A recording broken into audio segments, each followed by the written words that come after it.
Halo, apa kabar? Assalamualaikum warahmatullahi wabarakatuh. Senang sekali kembali berjumpa dengan Anda semua dalam program Off the Record, membaca berita di balik berita. Dan kembali kami bisa senang karena masih terus sehat menjumpai Anda semua. Assalamualaikum warahmatullahi wabarakatuh. Dan saya Hirzbun Arif. Dan saya Agi Beta, senang sekali menjumpai Anda kembali juga. Dan hari ini kayaknya kita akan membicarakan soal pansus haji ya Mas Ersu. Itu Ya, yang makin rame begitu antara PBNU dan juga dengan Caimin. Tapi kali ini ditambahi juga dengan ternyata Caimin ini juga dibela lah begitu ya, karena memang tidak ada urusan pribadi dalam hal ini. Tapi ya. juga soal Pak Jokowi itu menarik juga ya Mas Ersu ya di IKN. Oh iya iya iya. Kalau Cak Imin yang menarik bukan hanya dibela oleh DPR, tetapi juga Mhm. dibela oleh PBNU Jakarta. Nah, itu dia yang Betul. keren, Pak. Ya. Ya, ya Memang betul NU sekali. Jakarta ini sejarahnya agak selalu berbeda sih memang dengan PBNU, karena PBNU itu biasanya memang selalu dikuasai oleh Jawa Timur ya. Tapi NU Jakarta agak beda dan banyak Ya. kan, tapi sebenarnya juga menariknya NU Jakarta itu bukan PKB loh, mayoritas juga itu NU Jakarta itu adalah P3 sebenarnya yang lebih banyak Iya. mendorong. Makanya sejarahnya PKB itu nggak pernah dapat kursi DPR dari Jakarta, selalu P3 yang dapat. Tapi ketika P3 hilang ternyata sekarang balik ke PKB, dan PKB itu mungkin kaitannya juga karena dia mendukung Anies Baswedan kemarin pada Pilpres 2024. Nah, itu menarik, peta itu menurut saya sangat menarik petanya, karena kemarin kan dibawa-bawa secara personal oleh PBNU tuh ya, ketua PBNU Yaya Stakuf, dia mencurigai katanya mungkin pansus itu karena itu untuk menyerang dia sebagai ketua PBNU. Jadi karena ya Khalil Kumas adiknya adik dia gitu. Ya, ini yang aneh juga komentarnya. Tapi mari nanti kita bahas itu. Yang IKN betul, itu menarik. Saya nggak tahu Pak Jokowi setelah 2-3 hari 2 malam kelihatannya mungkin hari ini pulang ya Mbak ini ya Mbak Oke. Agi ya, karena kalau ditanya katanya apakah Pak Jokowi itu sudah mulai ngantor di IKN, dia jawabnya bahwa soft ini kayak soft ngantor lah begitu ya. Kalau netizen menyebutnya ngantor tipis-tipis katanya begitu. Iya, cicip-cicip gitu ya, Mas Iya Ersu iya ya. iya iya Cicip-cicip. iya Iya, walaupun netizen ini banyak sekali ya, udah diterusin aja lah Pak iya. Jokowi. Mm. Balik lagi, begitu Ah, semuanya udah ada. ah, Bahkan sebetulnya melakukan atau menyelenggarakan rapat kabinet juga udah bisa, karena kan mm. furniture itu ternyata sudah datang sejak 3-4 hari yang lalu. Jadi semuanya sudah lengkap begitu ya. Air, terus kemudian listrik, kemudian AC-nya AC. kalau Mm. AC di kamar Pak Jokowi ya itu dalam hitungan jam saja sudah selesai lah begitu Iya, pasti iya, dibilang. iya, ya. Internet juga katanya udah bagus gitu. Makanya ketika saya bikin konten soal Pak Jokowi yang ngaku tidak tidur nyenyak di IKN tuh komentarnya macam-macam gitu. Tapi salah satu komentar tuh menyebut ini cari alasan lagi nih supaya nggak pindah ke IKN katanya gitu. Iya ya, memang netizen ini apa namanya cara berpikirnya tuh cerdas ya Mas Hersu. Iya, saya yang Eh, paling nggak terpikir Pak Agi. Saya sering kadang-kadang, hah, kok jadi begini ya mikirnya? Iya, kadang pecah banget mereka, pernyataan Pak Jokowi yang itu pun juga mereka, lah itu harus dibaca kebalikannya, kalau seandainya Ya, listrik itu sudah oke, berarti belum oke, kalau air ya, sudah oke, berarti belum oke. Mereka ya. juga mengatakan begitu, begitu. Jadi, lucu-lucuan begitu ya, kita kalau seandainya, pengen healing sebetulnya nggak perlu jauh-jauh, healing Ya. aja itu dengan cara membaca komen-komen netizen tentang Pak Hmm. Jokowi, begitu. Iya iya iya, dan tapi kalau kebalikannya berarti Pak Jokowi ngomongnya tidak nyenyak, berarti nyenyak dong. Iya, Kalau yang iya. ya kalau kabar yang buruk itu Pak Jokowi pasti itu benar gitu ya. Kalau kabar yang baik itu yang mesti dipertanyakan oleh Pak Jokowi, karena memang agak aneh kalau Pak Jokowi ngomong udah tidur di istana gitu, terus kemudian dengan alasan bahwa AC-nya, kata Pak Basuki ya yang ngomong, bukan Pak Jokowi ya, Pak Basuki yang ngomong bahwa Iya. itu AC-nya kurang dingin gitu. Kan sebelum-sebelumnya Pak Jokowi tidur di tenda, bahkan yang pertama kali tahun 2020 ya Mbak Agi ya, tidur di tenda itu kan nggak pakai AC, dan Pak Jokowi senyum-senyum aja nyaman. Kemarin ketika tahun berikutnya pakai tenda, Pak Jokowi merasa tidurnya. Kemarin juga gitu di rumah Menteri PUPR kan waktu nginep sebelumnya ya, dia bilang tidurnya Oh, nyenyak. Lalu itu sunsetnya itu indah betul, itu cuaca kemudian sejuk, wah pokoknya luar biasa. Makanya wajar kalau orang aneh, aneh ya Pak Jokowi setelah istana yang dia impi-impikan siang dan malam gitu, kok masa ketika tiba-tiba sekarang harus nginep di sana malah ngaku tidak nyenyak. Nah, ini ada yang komentar juga, ini pasti Pak Jokowi diganggu oleh orang bunian, katanya nggak ikhlas hutan babat. Aneh-aneh aja. Iya iya iya, dan kalau kita melihat sih Mas Ersu, Pak Jokowi kan selalu mengatakan bahwa di sana itu sejuk. Hmm. Siang hari saja sejuk, apalagi malam hari begitu kan. Hmm. Jadi Ah. sebetulnya sih tidak terlalu diperlukan kalau seandainya Hmm. memang betul Hmm. di sana anginnya sejuk, semilir siang saja begitu, apalagi malam hari begitu kan. Tapi ternyata kurang kurang bisa tidur. Ya, kalau menurut Pak Basuki adalah karena memang ada gangguan pada AC di kamar Pak Jokowi begitu kan. Kalau Pak Jokowi sendiri tidak mengatakan demikian, hanya bahwa kurang ini karena mungkin tempat yang baru begitu ya. Hmm. Ya kita tidak tahu masalah yang sebetulnya, tapi seharusnya sih nyenyak Mas Hersu, karena tempat di sana seperti dikatakan juga oleh para artis, influencer, itu mereka merasa wah pengen di sini terus ya, pengen tinggal di Bener nih. iya, mengatakan seperti itu, makanya netizen mengatakan, "Ya udah tinggal di sana selamanya, ngapain ngapain, kembali ke Jakarta, toh mereka adalah artis ibu kota. Ibu kota Oh kan iya sudah di bener, Nusantara." Iya, bener. harusnya Hmm. mereka tinggal di Nusantara sebagai ibu kota, nggak balik lagi ke Jakarta, karena di Tuh, sini sudah menjadi daerah khusus ya. Jakarta. Terus satu lagi itu cara berpikir netizen yang saya nggak nyampe akal, bener juga ya. Mereka itu kebanyakan artis ibu kota ya. Kalau mereka di Jakarta kan mereka jadi artis daerah jadinya kan. Betul, betul sekali. Emang dahsyat itu netizen ya. Oke, selain itu kita ini udah mulai bahas juga tipis-tipis. Mungkin nanti juga nggak terlalu panjang, tapi kita ucapkan terima kasih karena kemarin ada pemberitahuan dari tim kita untuk bahwa kita itu akan mulai pekan ini akan tayang 6 hari sepekan ya, dari sebelumnya Senin sampai Jumat, dan kemudian sekarang kita akan tambah durasinya menjadi Senin sampai Sabtu gitu, dan responnya luar biasa banget ya, dan kita seneng dan bikin kita jadi semangat untuk terus berkarya dan juga terus ngobrol mendampingi teman-teman semua gitu ya Mbak Agi. Iya betul Mas Ensu, kenapa kita tambahan gitu ya, perlu tambahan karena memang sebetulnya selama satu pekan itu banyak sekali isu Hmm. yang bisa lebih kita gali begitu, dan isunya itu timeless begitu. Hmm. Jadi tidak selalu, memang kadang-kadang kita membahas itu sesuatu yang hard news begitu Mas Ensu Hmm. ya, yang harus cepat-cepat dibahas. Tapi ada juga yang terus berkesinambungan, ada follow up story, follow up newsnya begitu, dan itu bisa kita bahas pada hari Sabtu dengan lebih mendalam begitu. Oke. Yuk, kalau ibu kota kan tadi udah kita senggol bukan Mhm. tipis-tipis sih, sebenarnya udah tebal-tebal juga gitu. Kita mau Iya.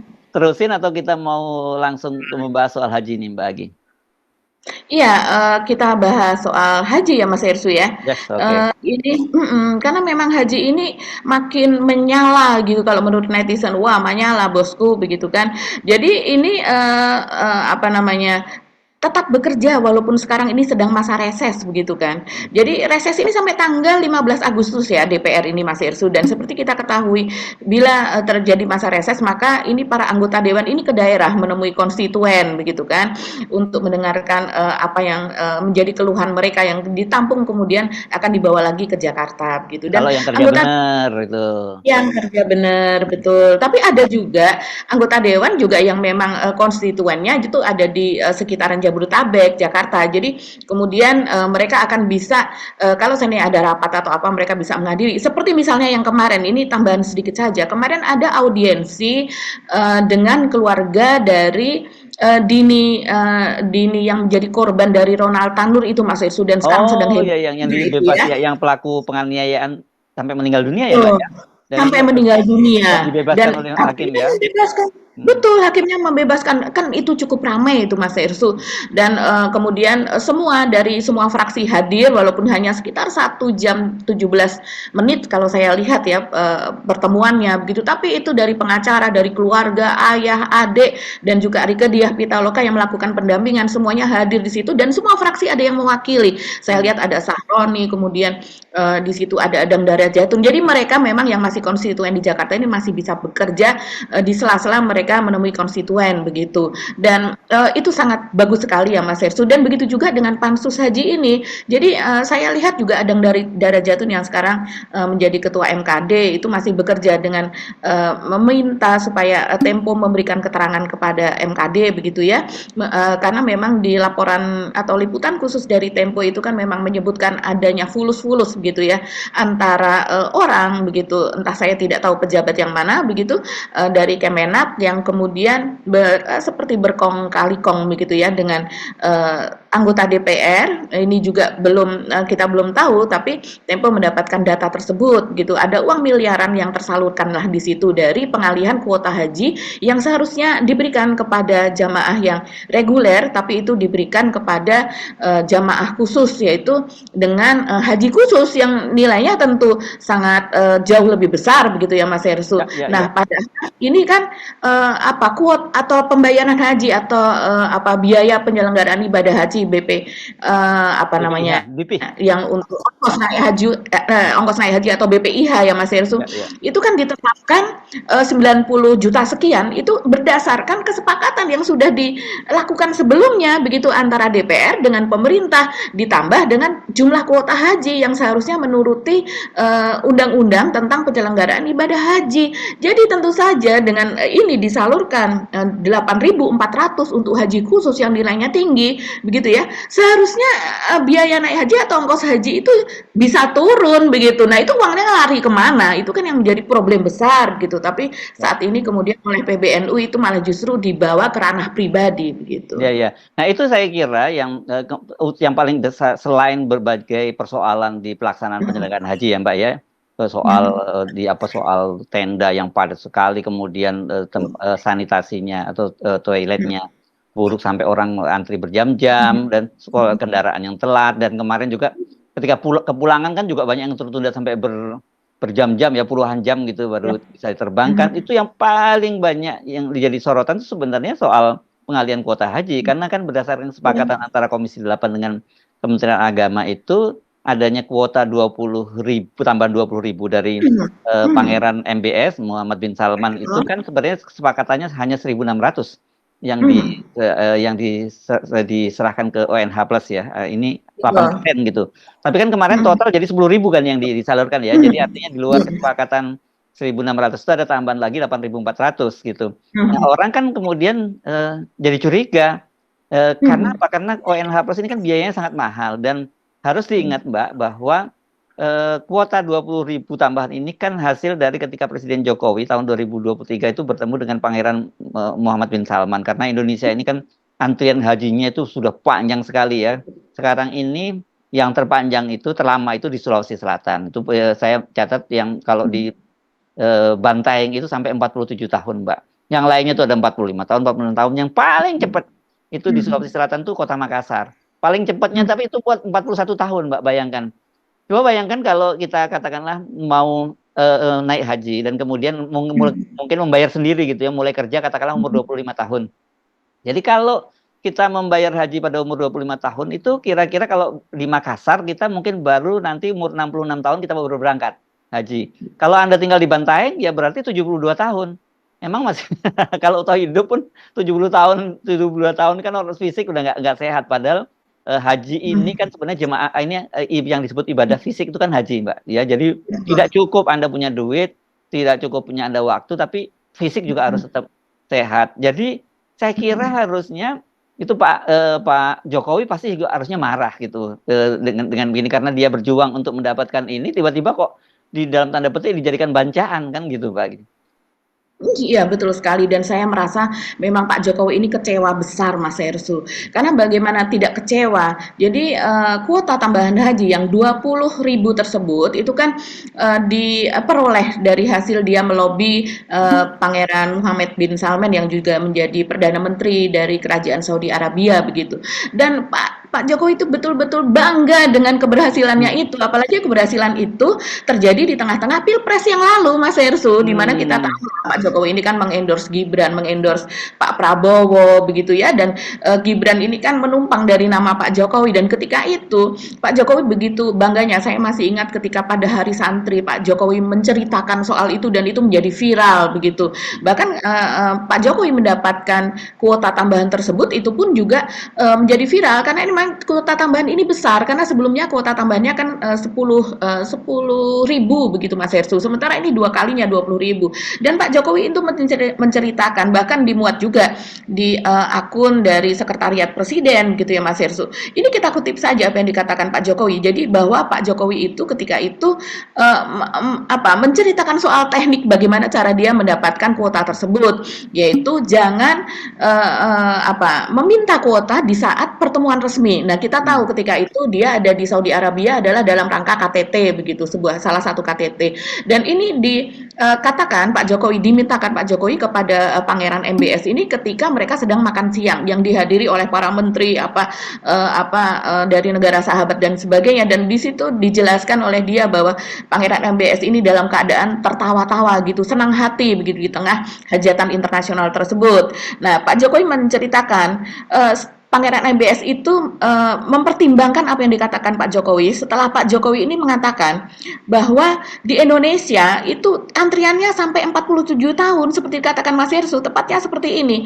Saat bertemu dengan Perdana Menteri Mohammed bin Salman, saya menyampaikan apa adanya bahwa antrean haji di Indonesia sangat panjang. Bahkan ada yang harus menunggu 47 tahun sehingga Indonesia membutuhkan tambahan kuota haji.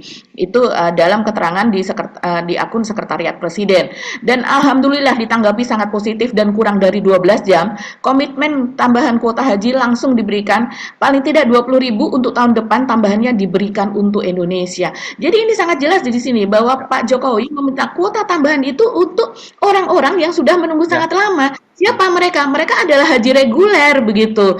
Dan ini dikatakan oleh Pak Jokowi itu bahwa diberikan oleh Pangeran bin Salman itu setelah dia terkejut mendengarkan soal antrian 47 tahun tersebut. Sehingga katanya esok hari akan disampaikan, tapi ternyata baru 24 jam begitu Pak Jokowi sudah dikabari, sudah ditelepon oleh Dubes Arab Saudi yang bahwa Presiden Jokowi baru saja diputuskan ada tambahan kuotanya 20.000 dan itu kuota yang cukup besar begitu. Itu kebanggaan dari Pak Jokowi yang dia ceritakan terus kemana-mana begitu Mas Hersu. Tapi sekarang tiba-tiba ternyata kuota tersebut diselewengkan begitu. Jadi wajar kalau tidak salah itu disahkan ya di rapat paripurna DPR pada tanggal 9 Juli. Pada tanggal 16 Juli Pak Jokowi itu ditanya oleh media mengenai tanggapannya soal pansus dan dengan tegas dia mengatakan itu hak DPR begitu.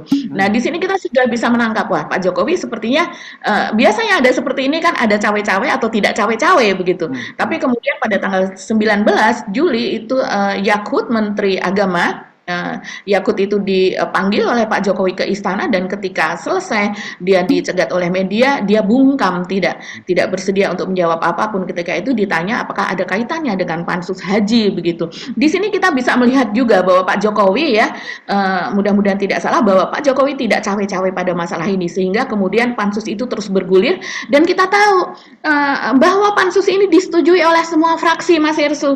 Ini bisa kita lihat dari komposisi dari anggota pansus begitu di mana semua fraksi juga ada di situ dan di PDIP, Golkar dan sebagainya dan sekarang ini Golkar pun juga membela Caimin ketika diserang oleh PBNU soal menuduh bahwa ini adalah persoalan pribadi begitu. Ya, jadi mungkin kali ini kalau Pak Jokowi ditanya misalnya wartawan bagaimana Pak soal kuota haji yang diselewengkan oleh Kementerian Agama, pasti mungkin beliau akan jawab ya enggak tahu kok tanya saya. Nah kali ini benar jawabannya Pak Jokowi karena memang betul Pak Jokowi kan sudah berjuang. Pokoknya Pak Jokowi merasa bahwa tugas saya sudah selesai untuk mendapatkan kuota 10.000 itu dan 20.000 itu. Dan saya membayangkan betapa ada setidaknya berapa ribu orang yang kemudian kuotanya maju, antriannya kan maju Mbak kalau sudah ada 20.000 itu kan. Nggak tahu berapa tahun majunya gara-gara itu. Tapi tiba-tiba karena dialihkan ke kuota haji ONH plus ya cuma 10.000 orang itu yang bisa maju dan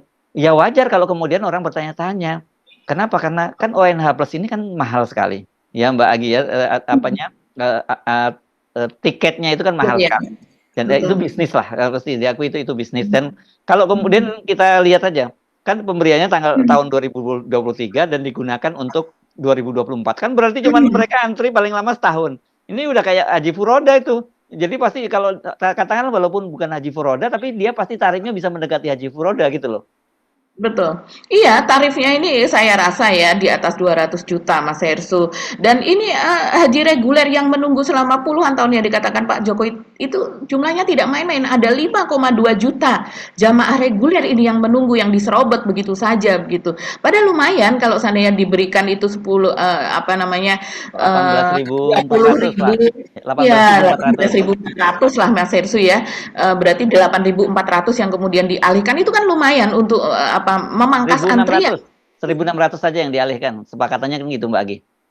Iya, iya, Ya, hanya, sesuai dengan Undang-Undang ya, Penyelenggaraan Haji itu kan ada 8% ya. ya, Artinya hanya 1.600 saja ya, seharusnya ya. untuk ONH plus lah katakan demikian. Tapi ternyata diberikan 10.000. Berarti kan ada 8.400 ini yang diselewengkan. Nah, ini 8.400 ini dikalikan berapa begitu dan ini uangnya kemana? Karena ternyata, ongkos naik haji tetap begitu ya 90 juta berapa saya lupa ya Mas ya. 93 juta Mbak Agi. Hampir hampir 94 kalau tidak Ya, ya, salah ya, ya. betul. Ya. 93 koma Ya. sekian gitu. 600-an ya, ya. Ya. Betul, dan 60% itu harus dibayar oleh jamaah haji dan 40%-nya ya itu hasil dari tabungan haji begitu kan. Jadi seharusnya itu bisa turun kalau seandainya memang diberikan ke itu. Tapi kan ini amanah ya, ini amanah dari pemerintah Arab Saudi. Bagaimana mereka memberikan 20.000 itu adalah untuk memangkas haji reguler yang masa tunggunya sampai 47 tahun tersebut. Itu loh pokok persoalannya. Dan kemudian Mas Hersu, kalau kita melihat apa yang diceritakan saat ini, yang menjawab hal ini, yang menjawab apa keresahan dari Yahya Stakuf yaitu Ketua Umum PBNU yang menuding bahwa ini adalah apa persoalan pribadi antara Caimin dengan Menteri Agama begitu ya Mas Hersu. Itu yang menjawab sudah bukan Caimin lagi. Caimin memang ikut Ya, ya. menjawab. Dari Golkar misalnya, ini dari Aceh Hasan Sazili, ini dari Wakil Ketua Komisi 8, dia menjelaskan dengan sangat runtut tentang kronologi ini Mas Irsu. Dan saya bisa membayangkan bagaimana Pak Jokowi ini merasa apa ya, merasa kalau merasa di semacam ditelikung begitulah. Ya, Karena ini dikhianati lah, ya, dikhianati lah dikhianati gitu. ya Mas Irsu. Karena ternyata kalau kita melihat di sini dijelaskan bahwa apa Menteri Agama itu tidak hanya menyalahi hasil kesepakatan keputusan dari rapat ketika itu kan ketika Pak Jokowi ini mendapatkan kuota tersebut kemudian terjadi rapat antara Kementerian Agama dengan Komisi 8 DPR. Bahkan rapat tersebut sampai 3 pekan Mas Hersu, dan juga ada FGD forum group discussion-nya dengan mengundang berbagai pengamat ahli apa dan sebagainya begitu ya. Dan akhirnya disepakati bahwa itu akan dibagi sesuai dengan Undang-Undang Penyelenggaraan Haji begitu, soal 8% tersebut yang akan diberikan kepada haji khusus atau ONH plus begitu. Nah, berdasarkan kesepakatan itu kemudian dirapatkan lagi soal apa ongkos naik haji yang disepakati itu berapa. Nah, dari ongkos naik haji yang disepakati kemudian itu semua dibawa ke presiden. Nah, dari kesepakatan tersebut oleh presiden dibuatkan Kepresnya.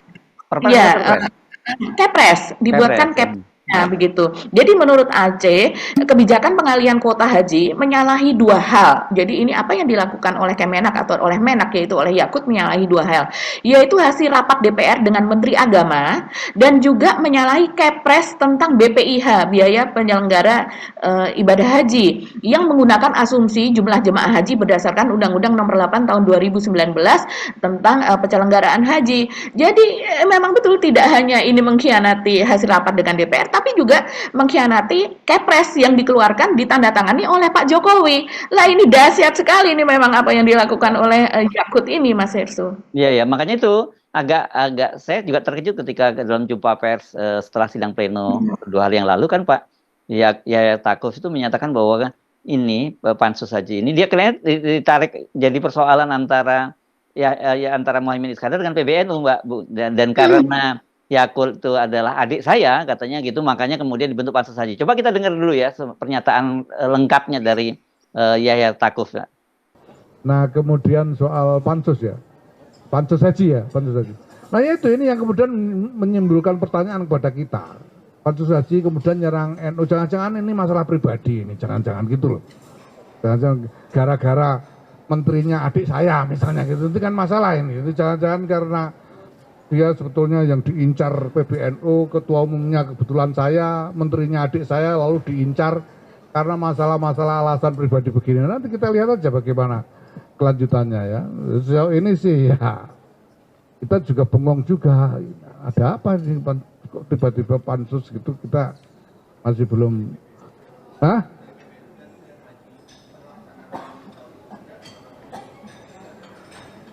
Ya kami melihat tidak ada yang bisa dijadikan alasan yang cukup untuk pansus ini, dan masyarakat saya kira juga bisa melihat lagi. Kita kan punya jamaah yang berhaji juga, ada banyak orang yang bisa ditanyain. Ya kalau perlu bikin survei. Ya, sebetulnya tidak ada yang perlu. Makanya itu kami juga pikir ini apa gara-gara apa namanya marah kepada PBNU terus adik saya diincar apa bagaimana, kan begitu saya pertanyaan. Ya, kita tidak tahu lah. Kita lihat aja nanti bagaimana ya. Terima kasih. Nah, ini kan yang pernyataan itu yang katanya bahwa ini karena adik dia gitu. Dia curiga karena Yakult Khalil Qomas itu adiknya, dan kemudian ada masalah antara PPKB dengan PBNU, kemudian itu dibentuk pansus. Padahal kan sebenarnya pansus ini bukan maunya Muhaimin pribadi begitu ya. Bahwa ada nuansa-nuansa antara perseteruan antara PKB dan PBNU, iya betul. Tapi bahwa itu kemudian tidak menafikan bahwa banyak sekali persoalan haji, karena kalau menurut penilaian Pak Yahya Stakuf kan katanya haji baik-baik saja, nggak ada persoalan kan gitu. Dan sebelum kita ngomongin DPR, yang menarik itu justru dibantah sendiri oleh dibantah oleh PWNU Jakarta ya Mbak Agi. Ya, PWNU Jakarta ini juga membantah begitu apa yang dikatakan oleh Yahya Stakuf. Jadi ini menurut Khatib Syuriah PWNU DKI Jakarta Kiai Haji Muzaki Kholis begitu ya. Ini ditulis oleh media Mas Hersu. Dia mengatakan bahwa pembentukan pansus angket haji ini dilihat dari sudut pandang DPR mewakili masyarakat. Begitu. Jadi sudah benar menurut dia. Karena memang penyelenggaraan haji tersebut bermasalah. Dia mengatakan tidak ada kaitannya dengan pribadi karena DPR bukan lembaga pribadi. PBNU juga bukan lembaga pribadi. Wah, ini menarik ya yang dikatakan oleh Kiai Haji Muzaki ini. Dan dia juga memberi respon dari pernyataan Ketua Umum PBNU tersebut, yaitu Yahya Stakuf, yaitu bahwa pelaksanaan haji tahun ini baik-baik saja menurut Yahya. Nah, dia mencurigai pembentukan pansus itu kan berdasarkan nuansa pribadi tersebut. Nah, Kiai Khalil mengatakan NU sebagai organisasi seharusnya berterima kasih kepada DPR. Soal apa hasil dari kerja pansus, ya nanti kita lihat. Selama DPR bisa menjaga objektivitasnya, saya kira tidak ada masalah. Ya, dia tidak mau bahwa ini disangkut pautkan dengan alasan pribadi tersebut, begitu Mas Herstu. Jadi ini sangat jelas, harusnya Yahya Stakuf, kata Kiai Haji Muzaki ini, harusnya berterima kasih kepada DPR, begitu. Ya, itu internal NU juga mempersoalkan itu. Tetapi di DPR juga yang kencang itu, meskipun itu dari Golkar juga, itu sebenarnya tokoh NU juga, Nusron Wahid kan, dia kalau nggak salah dia apa jadi di PBNU, katanya dia apa sebagai ketua lembaga apa? Tidak. Nah, namanya ketua LPP PBNU begitu Mas Hersu ya, ketua lembaga pertanian lah semacam itu begitu. Iya. Dan kagetnya saya kemudian itu dikait-kaitkan juga karena Nusron Wahid kecewa begitu, karena dia tidak lagi jadi ketua PBNU, terus kemudian cuman diturunkan jadi ketua LPPNU, kemudian dia ikut tanda tangan hak angket itu kan gitu. Jadi semuanya dibawa ke masalah pribadi ya. Iya, jadi lucu sekali. PBNU meminta supaya ini tidak dibawa ke masalah pribadi, tapi dia justru membawa ini ke masalah pribadi. Karena itu yang dinyatakan Mas Hersu tadi, dia mengatakan adalah Wakil Sekretaris Jenderal PBNU Sulaiman Tanjung begitu. Jadi dia mengkritik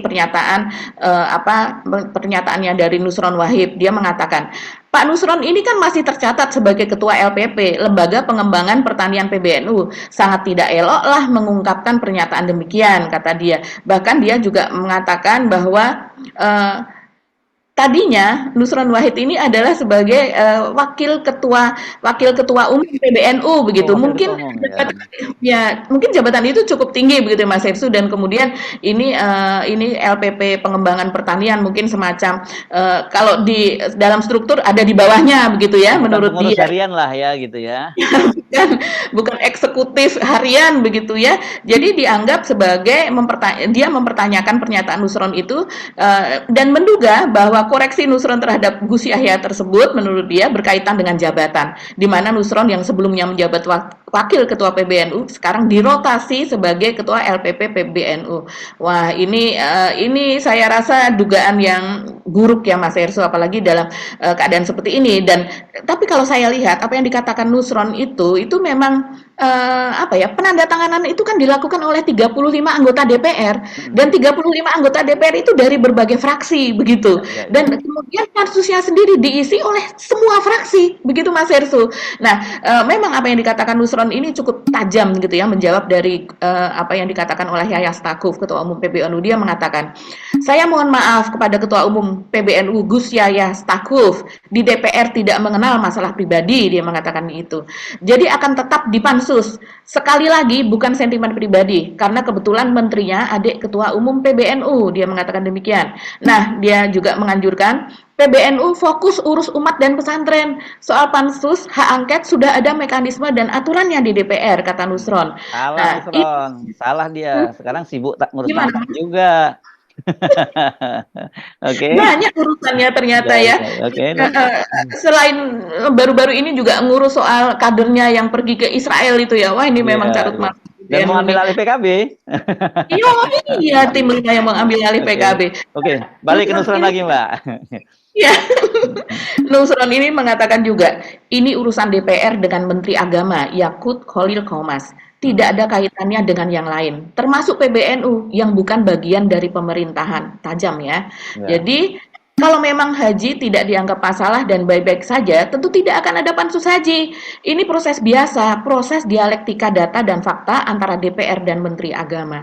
Ya, dan Nusron ini kita tahu ya, dia juga mantan sekretaris dari tim pemenangan nasional TPN Prabowo Gibran, begitu. Jadi dia mengatakan Mas Hersu, sebaliknya Menteri Agama juga tidak akan bisa berkelit jika memang salah. Jadi kita objektif saja. Orang Jawa bilang becek ketitik olo ketoro, yang benar akan terlihat dan yang jelek akan ketahuan. Nah, ini yang benar ya apa yang dikatakan oleh Nusron ini.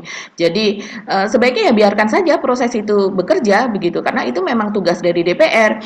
DPR kalau seandainya ada carut marut seperti ini dan tidak diberikan pekerjaan begitu, ini kan pansus adalah salah satu alat kelengkapan DPR. Maka selama ini kan orang bertanya DPR ngapain aja, DPR ngapain aja. Nah, inilah justru tugas yang benar begitu yang mereka lakukan. Ya, oke. Jadi ini seru sekali ya, karena memang kemudian persoalan itu oleh PBNU dilokalisir menjadi soal personal gitu ya. Coba bukan dilokalisir, coba dibawa ke arah yang lebih personal kan, kesannya kan begitu, karena dikaitkan dengan bahwa karena menterinya adiknya PBNU jadi dipansuskan. Padahal kan persoalannya nggak ada urusannya dengan adiknya ketua PBNU kan gitu. Memang ini ada persoalan antara PBNU dengan PKB, karena kemarin kan kelihatan sekali bahwa PKB itu coba dipotong lah oleh PBNU gitu, dengan menyatakan bahwa tidak boleh bawa persoalan politik gitu di Pilpres dan pemilu legislatif kan begitu. Dan tapi faktanya PBNU terutama misalnya sekjennya Saifullah Yusuf kan kelihatan sekali dia afiliasi politiknya kemana, dan statement-statementnya sangat jelas kan begitu. Bahkan pencapresan Muhaimin sebagai wakil presiden Anies itu kan di-downgrade oleh PBNU kan begitu. Itu kesannya jadi seperti itu. Makanya ketika muncul sebelum kemudian Yahya Stakuf menyatakan soal pribadi itu kan, sebelumnya sekjennya yakni Saifullah Yusuf menyatakan akan membentuk pansus untuk PKB dengan alasan bahwa banyak sekali tokoh-tokoh elit-elit PKB itu yang dinilai sudah mulai historis bagaimana sesungguhnya hubungannya antara PKB dan PBNU. Nah, ini kan juga ironi juga, karena PBNU yang melarang melibatkan NU dan Nahdien itu dilibatkan dalam politik, tapi kenapa mereka justru mau ngambil alih politik dan kemudian menjadikan ini personalize begitu persoalan ini gitu. Iya, memang lucu sekali ya Mas Hersu kalau kita melihat polanya begitu. Jadi memang ini sudah mulai apa yang dikatakan oleh PBNU begitu sudah mulai bolak-balik begitu. Agak-agak meniru Pak Jokowi juga nih. Jadi kalau mereka mengatakan bahwa tidak boleh dipolitisir, tidak masuk ke dalam ranah politik, apalagi politik praktis, tapi ternyata pada saat kemarin Pilpres toh mereka masuk ke ranah politik praktis, yaitu dengan terang-terangan mendukung calon dari 02 begitu. Tapi saya rasa sih sekarang persoalannya ya bukan dengan 02 tersebut ya, persoalannya justru dengan Pak Jokowi ini yang saya rasa walaupun Pak Jokowi diam begitu ya, tidak mengucapkan apa-apa, hanya mengatakan hak DPR itu adalah hak DPR, tapi saya rasa ini tajam begitu ya. Karena kenapa ini tajam? Karena nanti walaupun Pak Jokowi sudah tidak akan menjabat lagi sebagai presiden, itu kan akan menjadi tugas dari Pak Prabowo begitu Mas Hersu, bahwa untuk meminta tambahan kuota lagi, kan setiap tahun kita itu selalu meminta tambahan kuota begitu kan, dan ini juga menjadi semacam semacam warisan buruk begitu ya, di mana Pak Jokowi berhasil mendapatkan kuota tapi tidak kuota tambahan haji, tapi tidak berhasil mengamankan kuota tambahan haji itu dari istilahnya dalam tanda kutip jarahan gitulah, dari penyelewengan untuk diberikan ke pihak lain, yaitu orang-orang kaya lah, katakanlah demikian begitu. Jadi ini bisa dilihat juga sebagai sesuatu keberhasilan yang kemudian berubah menjadi kegagalan Pak Jokowi karena dia tidak berhasil mengamankan apa yang sudah dia diraih, dan ini kan tentunya ini isu besar yang pasti pihak pemerintah Arab Saudi juga mengetahui soal pastilah, ini gitu. pasti karena ada kedutaan besarnya ada di sini, dan sekarang ini kan media sosial juga luar biasa. Ini kan apa yang terjadi di belahan dunia manapun kita tahu kan Mbak Agi, dan saya kira ini yang membuat ketar-ketir yaitu tadi kalau dugaan itu seperti dugaan Mbak Agi, mungkin Pak Jokowi lepas tangan, dan saya kira DPR juga paham ini permainannya nggak mungkin lah mereka mengarah pada Presiden Jokowi. Saya kira pansus itu ya akan jalan terus, apalagi kan ini partai-partai pendukung Pak Jokowi seperti Golkar kan juga ikut di situ ya Mbak Agi ya. Kalau PAN dan PAN itu menilainya politis dan sebagainya. Tapi saya kira nanti mereka akan berubah juga gitu. Nah, sekarang ini kan kelihatan seriusnya. Kenapa DPR itu? Karena mereka memutuskan untuk di tengah reses pun mereka tetap bekerja kan begitu Mbak Agi. Kan seperti dikatakan oleh Muhaimin, dia sudah tanda tangani izin untuk mereka bekerja di tengah reses ini. Karena apa? Karena kalau reses tadi itu sampai tanggal 15 Agustus ya Mbak Agi ya.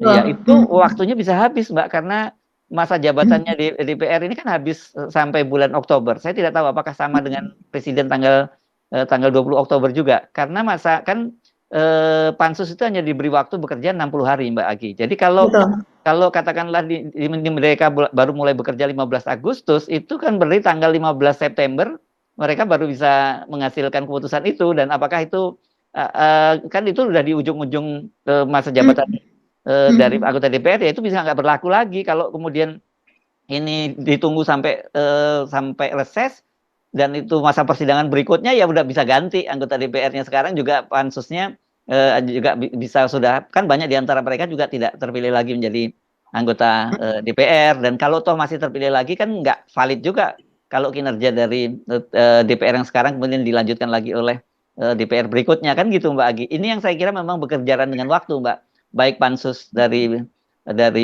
DPR maupun Kementerian Agama. Karena kalau kemudian dinyatakan oleh pansus itu salah dan kemudian ditemukan bukti-bukti tindak pidana, misalnya adanya transaksi, kan seperti Anda sebut tadi kan Majelis Kehormatan DPR kan juga bekerja sekarang ini ya, di tengah reses ya, memanggil Tempo, karena laporannya Tempo itu kan menyebutkan bahwa ada permainan uang di balik pengalihan kuota haji itu kan begitu.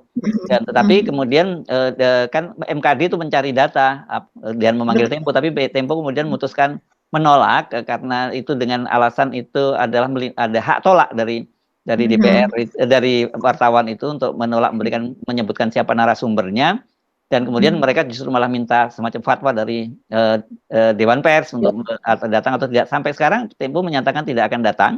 Begitu, tapi kemudian seperti dikatakan anggota MKD Habibur Rahman, ya ini kalau mereka tidak maukan memberikan penjelasan, kita sulit untuk mengambil tindakan, kata dia, padahal sebenarnya bisa tertutup, bisa apa yang prosesnya kalau mau, seperti itu Mbak Agi.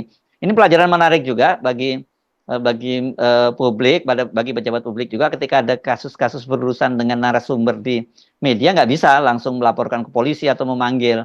Itu hanya pengadilan yang boleh memanggil, itu pun biasanya setelah keputusan dari Dewan Pers kan. Iya, betul.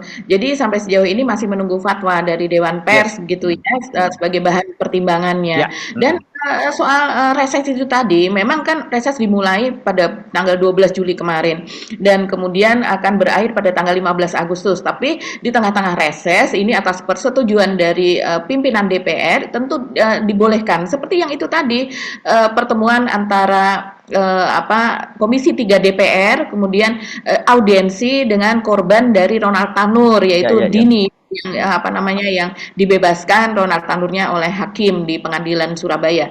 Nah, ini tentunya juga bisa tetap berlangsung begitu ya dengan persetujuan dari pimpinan DPR begitu. Dalam hal ini apalagi kalau untuk urusan ini ada di bawah Muhaimin begitu ya. Kan kemarin juga diresmikannya di paripurna juga oleh Wakil Ketua DPR yaitu Caimin begitu. Dan pelantikan DPR terpilih itu pada tanggal 1 Oktober 2024. Jadi Oh ya, mendapatkan mepet ya, banget Mbak Gia. iya, jadi mendahului dari pelantikan presiden begitu ya. Dan berarti artinya dari 15 Agustus sampai 1 Oktober itu mungkin sekitar 45 hari begitu Mas Hersu. Ya. Nah, kita kalau melihat pansus-pansus yang sebelumnya itu pansus memang tidak bisa diperpanjang begitu. Jadi dari 60 hari begitu klausulnya di dalam undang-undang begitu tentang alat kelengkapan DPR begitu tidak ada klausul tentang kalau diperpanjang itu bisa. Tapi kalau diperpendek memang sudah tidak diperlukan lagi waktu sepanjang sampai 60 Bisa hari. Nah, itu selesai, boleh bisa, saja bisa bisa. selesai. Jadi saya rasa ini akan dikebut Mas Hersu. Pasti ini akan dikebut karena semua fraksi itu juga menyetujui begitu. Dan saya rasa Pak Jokowi tidak cawe-cawe lah dalam hal ini karena pasti dia ada pertimbangannya juga bagaimana keberanian dari Menteri Agama ini menyalahi keputusan presiden yang sudah dibuat oleh Pak Jokowi begitu dan juga menyalahi hasil rapat tiga minggu 3 pekan gitu ya dengan anggota DPR. Jadi ini memang kesalahannya sangat-sangat signifikan gitu, kesalahannya sangat besar gitu dan hubungannya dengan pihak luar begitu loh. Ini tidak sebelumnya kita ada pansus KPK, kita pernah ada pansus Senturi, itu tidak berhubungan dengan pihak luar, dengan pihak negara lain. Kalau ini berhubungan dengan pihak negara lain, ini mempertaruhkan kredibilitas pemerintah Indonesia begitu loh Mas Hersu. Bagaimana apalagi ada kaitannya seperti dari fraksi PKB Lulu Nur Hamidah begitu ya mengatakan dia memiliki fakta dan data. Sebetulnya mereka sudah memiliki fakta dan data. Jadi mereka hanya memerlukan saksi-saksi apa dan sebagainya untuk justifikasi fakta dan data yang sudah mereka miliki begitu. Jadi saya rasa dan para saksi ini kemudian akan akan diproses lah mereka ini ya selama masa reses ini sampai dengan tanggal 15 Agustus seperti yang dilakukan oleh MKD tadi. Ya kita mudah-mudahan ini tidak sampai 60 hari sehingga tidak harus dilanjutkan oleh DPR berikutnya karena selama ini kan belum ada juga saya belum pernah mendengar bahwa ada pansus yang dilanjutkan oleh anggota DPR periode berikutnya. Mohon maaf kalau seandainya saya salah. Tapi saya rasa ini nuansanya ini akan dikebut nih Mas Hersu. Iya. Oke, saya kira kita tunggu saja kelanjutan ini saya kira isu paling hot menjelang akhir masa jabatannya Pak Jokowi gitu ya. Ya wajar kalau kemudian Menteri Agama dan kakak kandungnya ini Pak Yahya Stakuf ini kemudian jadi ketar-ketir karena ini dampaknya kalau kemudian ada temuan dari pansus gitu dan itu ada masalah-masalah pidana kan itu bisa diteruskan ke penegak hukum Mbak Agi ya. Kita tidak tahu juga apakah KPK yang diserahkan nanti karena KPK sih sekarang juga sedang ada pergantian kepemimpinan juga ya sedang sampai Desember nanti tapi mereka masih bisa bekerja dan ini bukan kalau proses hukum tuh sudah ada terjadi sebelumnya setidaknya sudah ada 2 orang menteri agama yang pernah kena kasus hukum ya dan khusus kalau untuk kaitannya dengan kuota haji itu pernah terjadi itu pernah menimpa maksud saya adalah Menteri Agama Surya Dharma Ali ya Mbak Gia. Betul dan jumlahnya hanya beberapa orang saja ketika itu ya. Ya, nggak sampai ribuan seperti sekarang ini. Gitu. Tidak sampai dahsyat ribuan seperti sekarang ini. Berani begitu nyata, ceto, welo-welo. Dan ini ada satu lagi tambahan Mas Hersu yang menarik juga di Mas Hersu. Ini viral begitu ya, viral ucapan selamat kepada Menteri Agama kita. Gus Yakut dan Ibu Eni Retno begitu istrinya. Ini tulisan di dalam ucapannya seperti itu Mas Hersu. Happy wedding anniversary Gus Yakut dan Ibu Eni Retno yang rupanya mereka berulang tahun dan ini dirujak betul oleh netizen. Perkawinan ya maksudnya ya. ulang tahun perkawinan yang ke berapa ya?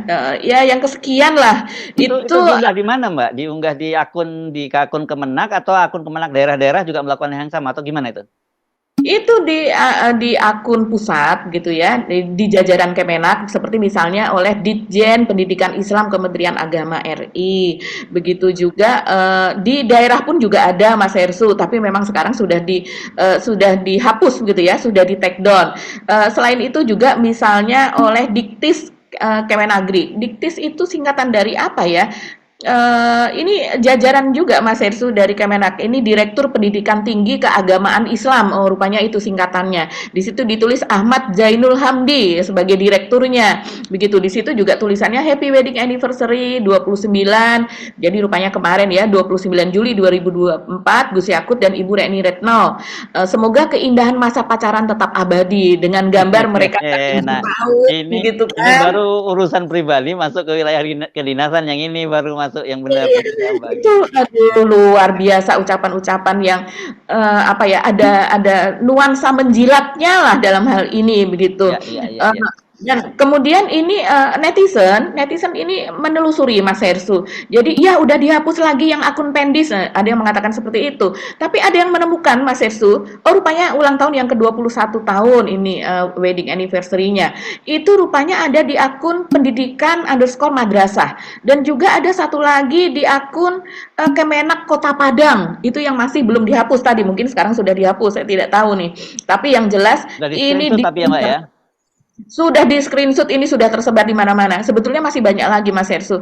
Jadi ini rame-rame saya melihat ini jadi semacam glorifikasi untuk memperlihatkan bahwa Ya, itu ini mobilisasi juga sih. dicintai gitu. Ya, ya. Mobilisasi sebenarnya kita lihat ya itu, Mbak Gia. Betul, betul, mobilisasi bahwa memperlihatkan bahwa dia tuh dicintai oleh anak buah, oleh jajaran. Kan semacam itu, begitu ada nuansa seperti itu.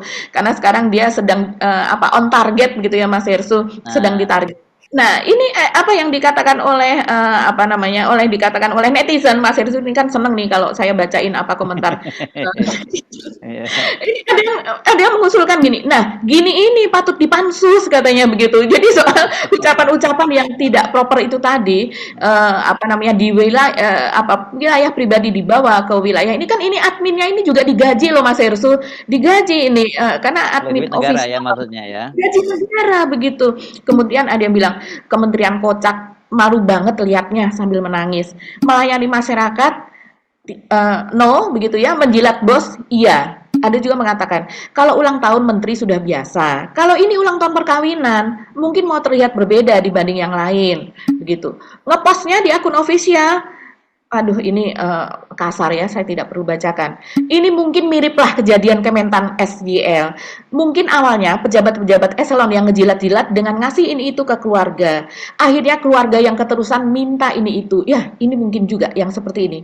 Awalnya mendapatkan gratifikasi dari anak buah, apa hadiah apa dan sebagainya. Akhirnya mereka keterusan dan berani minta begitu ya Mas Hersu. Ada juga yang mengatakan sepenting itukah? Emang kalau di sosmed sendiri kenapa? Nggak rame ya Pak begitu. Ini Jadi maksudnya maksudnya netizen mengingatkan jangan sampai kejadian seperti di Kementerian Pertanian gitu lah ya. Itu dimulainya biasanya hal-hal yang kecil gini gitu bisa jadi gratifikasi kan kira-kira begitu yang ingin disampaikan oleh para netizen ya Mbak Agi ya. betul Mas Hersu dan ini juga memperlihat karena di kementerian yang lain juga nggak ada loh Mas Hersu yang seperti ini. Saya belum pernah. Atau belum ada, jangan-jangan. Iya, ada yang menilai begini, Yakut ini menteri paling aneh, tapi herannya nggak pernah diganti. Nggak tahu penawaran apa yang Doi lakukan sampai nggak diganti-ganti. Wah, ini netizen mulai makin dalam nih. Ya, Iya. kalau ini kan urusan personal. Nah, kalau yang kaitannya dengan masalah pansus itu kemarin sempat rame. Tapi tapi saya nggak tahu apakah ini kemudian juga terjadi di kantor Kementerian Agama yang lain. Itu kasusnya di Bintan. Yang di Bintan yang dia membuat surat ke MUI setempat, MUI Bintan minta agar ada video testimoni model kayak waktu zamannya Pak Jokowi dihajar oleh petisi Balairung loh waktu itu Mbak, petisi. Oh iya, oleh profesor-profesor ya. Nah, kan kemudian ada operasi oleh petugas kepolisian untuk membuat semacam video tandingan lah gitu ya, yang kemudian bocor disampaikan oleh Rektor Universitas Katolik Sugiya Pranata Pak Ferdinandus Windarto yang dia menolak untuk membuat itu kan itu jadi rame dan kemudian ternyata memang betul ada operasi macam itu. Nah ini ada juga Tapi ini suratnya dari Kepala Kantor Agama Bintan kepada MUI Bintan. Dan kemudian sudah dibantah oleh kanwilnya, bukan kanwil ya, sekarang nggak tahu siapa, kantor Kementerian Agama Provinsi Kepulauan Riau, katanya itu nggak ada arahan dari pusat, katanya itu inisiatif sendiri yang sudah dapat teguran keras gitu. Ini juga bagian yang disebut oleh netizen penjilatan juga kalau betul gitu ya. Iya, iya, iya. Jadi hal-hal seperti itu lewat medsos itu digunakan untuk kalau istilah netizen tuh nyebokin gitu ya. Sesudah mereka melakukan kesalahan apa namanya yang dahsyat gitu, yang kemudian terungkap di publik, maka berusaha nyebokinnya itu dengan cara itu. Nyebokin itu artinya membersihkan ya, mencuci bersih begitu supaya hilang begitu. Tapi rupanya malah justru Malah terungkap jadi dan parah, iya. Karena pakai tisu atau pakai daun, jadi kemana-mana, melebar kemana-mana. Makanya disuruh pakai air supaya langsung bersih. Oke, Mbak Agi, kita akhiri perbincangan kita kali ini. Sampai ketemu lagi insya Allah besok. Tetap semangat. Assalamualaikum warahmatullahi wabarakatuh. Waalaikumsalam warahmatullahi wabarakatuh.